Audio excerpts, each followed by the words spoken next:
भगवान कहते हैं लिंगम पीठम चरित्वेकम लिंगम बाण कृतम बिना, बाण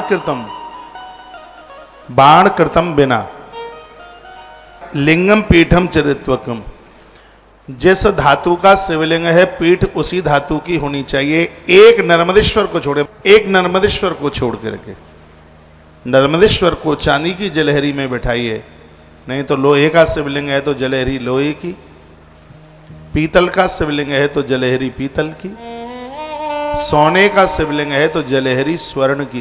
ये भगवान शंकर कहते लिंगम पीठम। जिस धातु का लिंग है, पारदेश्वर भगवान भी यदि पारे की से पिंडी है तो नीचे की जलहरी भी पारद की हो, पारे की हो तो ज्यादा प्रभावशाली।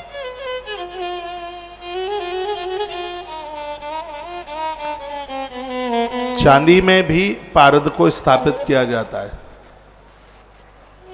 चांदी की जलहरी में भी, लेकिन पारदेश्वर पारे की जलहरी में भी बहुत प्रभावशाली है।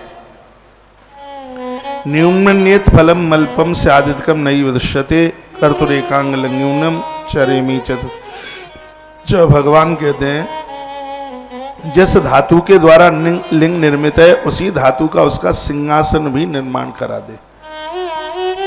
चांदी के आपके भगवान हैं, पिंडियां हैं, और चांदी के ही, सुनिए, चांदी के ही सिंहासन हो, बहुत ज्यादा बढ़िया है।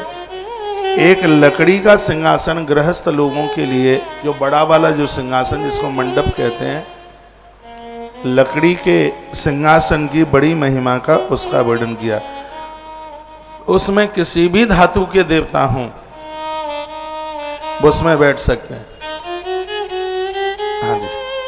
संपूज्य लिंगम सद्दाद्य पंचस्थानी यथाक्रमम अगनऊ चौथा बहुधा हविषा सकलम चमाम। मंदिर ऐसी जगह पर ना बनाया जाए जहाँ अग्नि का प्रकोप है बहुत ज्यादा, जहाँ आग का खतरा है। इन सब चीजों को भगवान ने कहा। ये बात मैंने आपको एक दिन बोली दी है, सुवर्ण पूरते स्वभ्य नवरत्न पूरते।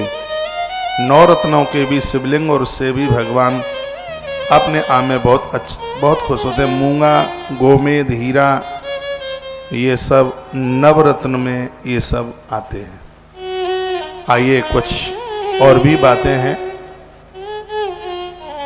सुनिए।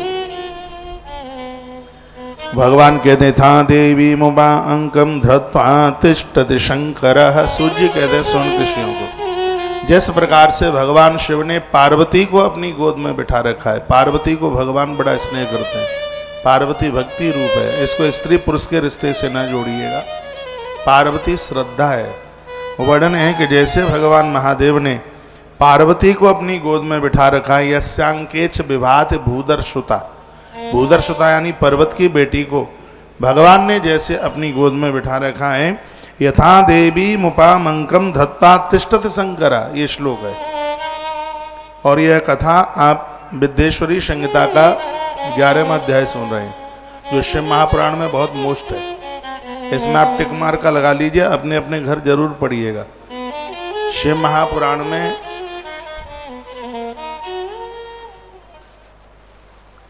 अद्भुत कथाएं हैं, एक से एक संहिता है, लेकिन उसकी विद्येश्वरी संहिता बहुत प्रभावशाली है। और उसमें भी 9 अध्याय से लेके 17 अध्याय तक का ये चैप्टर बड़ा अद्भुत है। इसमें कुछ जप विधि ऐसी तमाम बातों का वर्णन किया है। वैसे तो ये पूरा ही, इसमें रुद्राक्ष महात्म्य है, बड़ा अद्भुत है ये।